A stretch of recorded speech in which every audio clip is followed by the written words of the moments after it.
Bonjour, ici Colin Ribéron. Aujourd'hui, on se retrouve devant l'office de tourisme de Saint-Étienne. On va faire une petite visite de cet office, espace par espace. Allez, suivez-moi.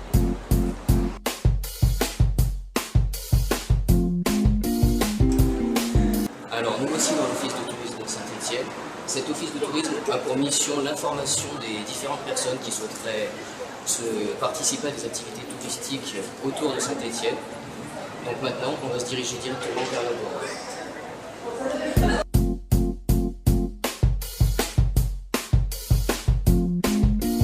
Voici donc dans la voie de l'office de tourisme de Saint-Étienne, qui a donc pour mission la relaxation et l'information de la clientèle. Donc pour se relaxer, nous avons une machine à café ainsi que une machine de se servir de l'eau, nous avons aussi des tables et des chaises qui permettent de s'asseoir et de se sentir un peu plus chez soi.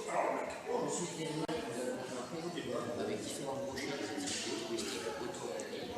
Et enfin, nous avons un écran qui permet aussi de voir les différentes activités proposées au fil de cette équipe.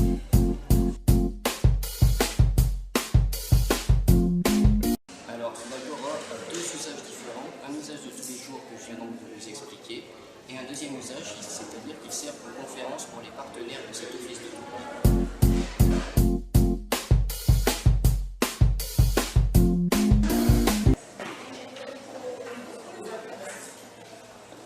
En effet, cet office de tourisme a différents partenariats. Il y a par exemple le partenaire du café, qui est un café Michel, fabriqué à Saint-Étienne. Il y a aussi donc le mobilier ici qui a été construit par Souligné Design. Ces partenaires servent donc et ont pour but surtout de dynamiser le territoire et de faire participer les acteurs locaux dans cette dynamisation.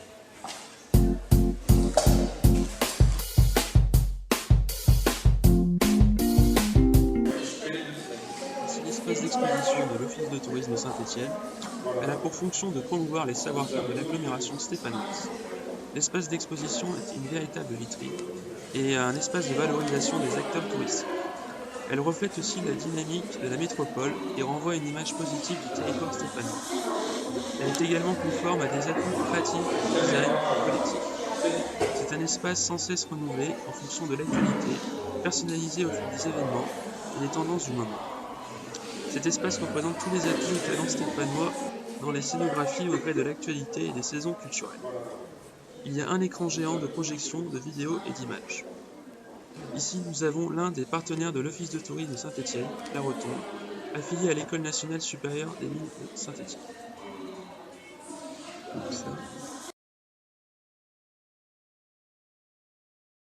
Bonjour. Désormais, nous nous rendons vers le back-office pour savoir c'est l'espèce d'office de tourisme.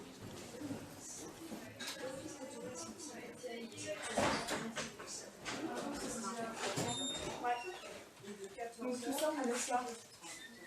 Je vous informe que mercredi 11 novembre, nous serons ouverts de 10h à 12h30. Le Saint-Étienne Tourisme, Nous nous retrouvons désormais avec donc, Valérie qui va nous parler un peu du back-office de cet office de tourisme. Donc j'aurai quelques questions à vous poser. Oui. Alors tout d'abord, si vous pouviez nous expliquer l'organisation des différents postes de travail au sein de ce back-office. Oui, d'accord. Donc dans le back-office, on peut être une ou deux, trois personnes. Donc il y en a une qui est au poste téléphonique. Aujourd'hui, en l'occurrence, c'est moi. Donc ça va être la personne qui va prendre les appels, qui va réceptionner tous les appels du jour. Voilà. Et d'autre part, elle va aussi consulter la boîte mail et répondre à toutes les demandes mail qu'on aura pu recevoir dans la journée. Voilà. Après, les autres collègues qui sont en back-office, ça veut dire qu'ils ne font ni d'accueil téléphonique, ni d'accueil physique. Elles sont ici à l'écart de tout ça pour justement pouvoir travailler sur leurs différents dossiers. Et donc maintenant, on va parler un peu plus généralement de l'office de tourisme. Oui. Si vous pouviez nous présenter l'activité de cet office de tourisme, notamment la capacité d'accueil totale. La capacité d'accueil, c'est-à-dire journalière. Combien de personnes en même temps Environ dans toute la journée, on va accueillir en moyenne une centaine de personnes. Après, les demandes sont très diverses. Bon, la plupart sont des Stéphanois, à 80% c'est une population stéphanoise, qui vont demander des adresses d'associations ou les coordonnées d'un restaurant ou autre, des renseignements d'ordre pratique, on va dire. Après, on a aussi des gens de passage qui sont là pour visiter la ville soit une journée, soit 2 jours. Des gens donc, de différentes régions, voire de pays étrangers aussi. Et donc la saisonnalité de l'activité de Saint-Étienne, sur quelle saison l'activité est la plus importante, disons? Ça dépend.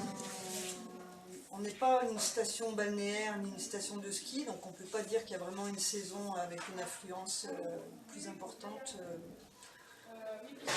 L'été, il y aura plus de passages avec plus de touristes, ça c'est sûr, que pendant l'année. Mais après, il n'y a pas une saison plus...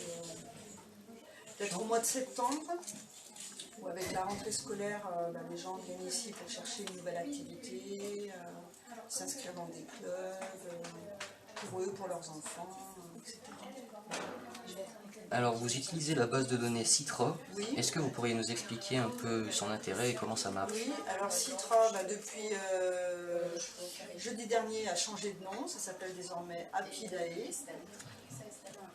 Voilà, ça s'appelait Citra, ça voulait dire Système d'information touristique Rhône-Alpes. Et maintenant, ça s'est étendu au niveau national. Donc Apidae, ce qui veut dire abeille.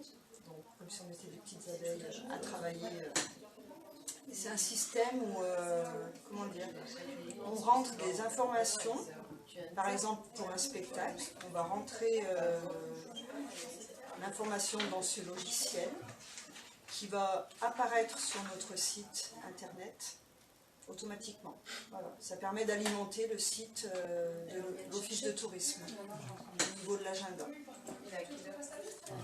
Et donc c'était jusqu'à présent limité, on va dire, aux offices de tourisme Rhône-Alpes, et là ça s'est étendu au niveau national. Bon, c'est une base de données en fait qui permet d'alimenter les sites internet d'offices de tourisme. D'accord. Bon, c'était tout, merci beaucoup. Je vous en prie. Je vous souhaite une bonne journée. Merci, vous aussi.